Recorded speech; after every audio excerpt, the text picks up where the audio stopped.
Hello అండి, అందరికీ నమస్తే. నేనైతే మిరపకాయ బజ్జీలు చేస్తున్నాను.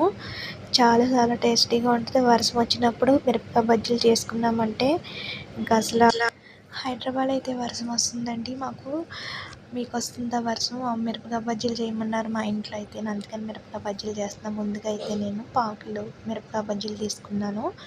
అవి కడిగేసుకొని ఇలా కట్ చేసుకోవాలి పొడుగ్గాను. కట్ చేసుకుని దాంట్లో ఇత్తులు ఉంటాయి కదా, తీసేసుకొని దాన్ని లోపల అది నారలా ఉంటుంది కదండి, అవి కూడా తీసేసుకోవాలి. హాట్ వాటర్లో వేసుకోవాలి. ఇవి ఒక 5 నిమిషాలు బాగా ఉడకనివ్వాలి.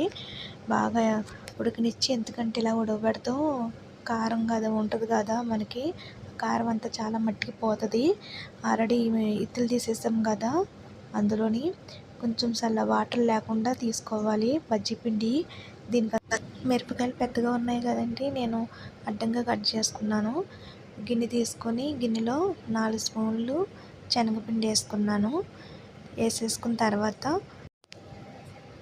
రుచికి సరిపోయినంత సాల్ట్ కూడా వేసుకోవాలి. ఇందులోని పసుపు కూడా 6 స్పూన్ పసుపు కూడా వేసుకుంటున్నాను. ఇందులో పసుపు వేసుకున్న దీంట్లో సోడా కూడా వేసుకోవాలంటే బజ్జీలు కొంచెం కొద్దిగా పొంగుతాయి. మరీ ఎక్కువ వేసుకోకూడదు. బియ్యం పిండి వేసుకోవాలి, బాగుంటుంది. బియ్యం పిండి అన్నీ బాగా మిక్స్ చేసేసుకోవాలి మిక్స్ గ్రైండర్ తోటి. ఈ రెసిపీకి చాలా బాగా కలవాలండి పిండి, ఉప్పు అన్నీని. ఎంత బాగా కలిస్తే అంత బాగుంటుంది. కొద్దిగా వాటర్ వేసుకుంటా కలుపుకోవాలి. ఒక మాటే వాటర్ వేసేసుకోకూడదు బజ్జీల పిండికి, ఎందుకంటే పలసన అయిపోతే బజ్జీలు సరిగా రావు. కరెక్ట్ కొలతలతో వేసుకోవాలండి బజ్జీ పిండికి. బజ్జీలు కరెక్ట్గా వస్తాయి, బాగా వస్తాయి. ఇలా కలుపుకోవాలి.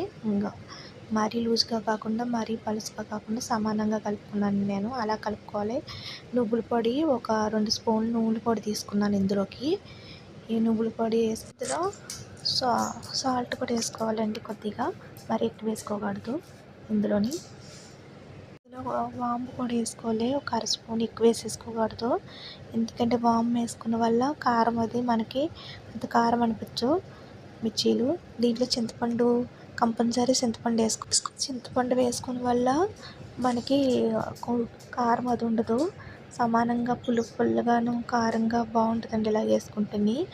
అందుకని నువ్వులు, దీంట్లో పల్లీలు కూడా వేసుకుంటారు కొంతమంది. మేమైతే నువ్వుల పొడి వేస్తున్నాను నేను, వేయించుకున్న నువ్వుల పొడి. అదిని నువ్వులు వేసుకున్న వల్ల ఇంకా బాగుంటాయి బజ్జీలు అయితేని. లోపల అదిని పుల్లగా కారంగా ఉప్పుగా అంతా బాగుంటుంది. ఆ మిర్చీలు నేను తీసేసుకున్నాను కదా, అవి దాంట్లో సమానంగా అలాగ అంతా పెట్టేసుకోవాలి. అది మరీ ఎక్కువ పెట్టేసుకోకూడదు, సమానంగా పూసుకోవాలి అదంతాను బజ్జీలకి, మిర్చి బజ్జీలకి. నేనైతే 4 బజ్జీలు వేసుకుంటున్నానండి. రెండే తీసుకున్నాను నేను. 2 తీసుకుని వేసుకుంటున్నాను. నాకు సమానంగా సరిపోతాయి మాకు. మిగతాయి కూడా అలాగే చేసేసుకోవాలి సేమ్. మనం కలిపిన మసాలాన్ని ఇలా పెట్టేసుకోవాలి బజ్జీల్లోకి. కళాయి పెట్టుకుని ఆయిల్ వేసుకున్నాను. మనం కలుపుకున్న బజ్జీలు పిండి ఉంది కదా, అది తక్కువప్పుడు మనకి మిరపకాయ ఈజీగా ముంచుతాకి ఈజీగా ఉంటుంది. గ్లాస్ ఉంటుంది కదా, స్టీల్ గ్లాస్ అని, ఏ గ్లాస్ అన్నా దాంట్లో వేసుకుని పిండి ఇలాగ బజ్జీలు వేసేసుకోవాలి. ఇంకా మంచిగా వస్తాయి. పిండి కూడా పెద్ద మిగలదు, మనకి వేస్ట్ అవ్వదు మిగతా పిండి మనకి. నేనైతే సమానంగా కలుపుకున్నాను 4 గంటలకి. నాకైతే ఈ పిండి సరిపోద్ది గ్లాస్కి. అదే గిన్నెలో అయితే మనం ముంచుతాకుండదు, బజ్జీలు ఏమో సరిగా రావు, పొంగవు కూడాను. మనం ఇలా ముంచుతున్నప్పుడే ఈజీగా ఉంటుంది ఇలా చేసుకుంటే, గ్లాసులో వేసి చేసుకుంటేని. చూసారు కదా, అలాగే గ్లాస్ వేసుకుని అన్ని బజ్జీలు ఇలా వేసేసుకోవాలి. సిమ్లో పెట్టి బాగా యాగనివ్వాలి. ఇలా పెట్టి మనం సోడా వేసుకున్న ఆయిల్ లాగేస్తే బజ్జీలకి, అంత ఆయిల్ లాగినా అంత తినాలనిపించదు బజ్జీలు. అందుకని కొంచెం ఎక్కువ వేసేసుకుంటారు. తగ్గించుకోవాలి. సోడా మంచిది కూడా కాదు ఎక్కువ వేసుకున్నా మనకి. ఇలాగ మంచి రంగు వచ్చే వరకు వేయించుకోవాలి. పసుపు వేసుకుంటాం కదా, దానివల్ల కూడా బజ్జీలు ఇంకా బాగుంటాయి. చూస్తే కూడా కలర్ఫుల్గా ఉంటాయి. తింటాక కూడా పిల్లలు కూడా బాగా ఇష్టపడతారు. పిల్లలంటే అంత ఇష్టంగా తినరు కారంగా ఉంటాయని. ఇలా చేసుకుంటే కారం కూడా ఉండదు, పిల్లలు కూడా బాగా తింటారు. అలా చేసి పెడితే వాళ్ళకి, అలా స్కూల్ నుంచి అది వచ్చినప్పుడు ఇలా మనం చేసి పెట్టామంటే తింటారు, చాలా ఇష్టంగా తింటారు పిల్లలు కూడాను. ఇలాగ చింతపండు అన్నీ పెడతాం కదా మనం, వాము ఇవన్నీ వేస్తాం కదా, దాంట్లో సాల్ట్ అదిని ఆ పులుపు అన్నీ ఉండి కారం అనిపించవు. ఉత్తిని కూడా తినేయొచ్చు, అంత నోట్లో పెట్టుకుంటే అంత కరిగిపోయేలాగా ఉంటాయి. నేననే కాదు, ఎవరు చేసినా ఇలా చేసుకుంటే చాలా ఈజీగా చేసేసుకోవచ్చు మనం.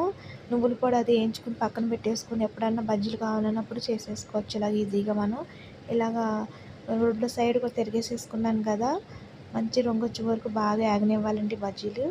లోపల మనం అది ఉంది కదా, ఆల్రెడీ ఉడకబెట్టేసాం కదా మిర్చీలు, అవి నేను తీసేసుకుంటున్నాను ఏగిపోయినాయి కదా. ఈ మిర్చీలు ఇలాగా మనం ఉడకబెట్టుకోవడం వల్ల పచ్చి కూడా పచ్చి ఉండదు, ఆటోమేటిక్గా ఉడికిపోతుంది చాలా మట్టుకి. ఇక కారం అసలు అనిపించదు లోపలంతా ఉడికి మనకి.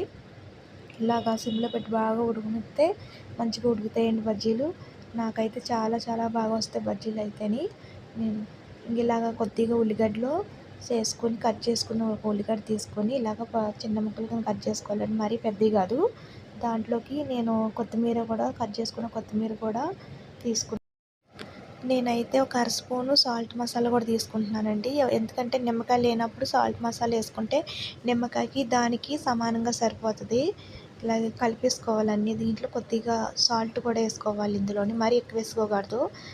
దీంట్లో ఉంటుంది కదా సాల్ట్, మరీ ఉప్పు ఎక్కువైపోతుంది, అందుకని ఎక్కువ వేసుకోకూడదు. మనం సమానంగా కలిపేసుకోవాలి, అంతా మిక్సింగ్ అవ్వాలంతాను. ఇవన్నీని ఉల్లిగడ్డలు అయ్యి మనం ఇలా సమానంగా కలిపేసుకోవాలండి, అన్నీ మిక్సింగ్ అవ్వాలి ఇవి అదంతాను. ఇవి మిక్సింగ్ అయ్యాక బజ్జీలు మనం చేసుకునేవి ఉన్నాయి కదా, అవి ఆ మిక్సీ బజ్జీలో పెట్టేయాలి. ఇవి కట్ చేసుకోవాలి మధ్యన, కొంచెం మరీ ఎక్కువ కట్ చేసేసుకోకూడదు. ఇంకా అలా కట్ చేసుకోవాలి. చల్లారిపోయాక ఉల్లిగడ్డలు పెట్టాలి, ఎందుకంటే ముందు వేడి మీద పెట్టేయకూడదు బజ్జీల్లోని. వేడి మీద పెట్టేసామంటే ఉల్లిగడ్డలు కూడా బజ్జీలు స్మెల్ వస్తాయి, మంచిగా అనిపించదు. నేను చల్లారిపోయాక బజ్జీల్లో ఇది కట్ చేసి మంచిగా ఆ ఉల్లిగడ్డలన్నీ దాంట్లో పెట్టాలండి. అవన్నీని ఉల్లిగడ్డలు వేసుకుని తింటే, మళ్ళీ నిమ్మకాయ ఉంటే నిమ్మకాయ పిండుకుని తింటే ఇంకా అదిరిపోతుందండి, అంత టేస్టీగా ఉంటాయి అసలు ఇలా చేసుకుని తింటే.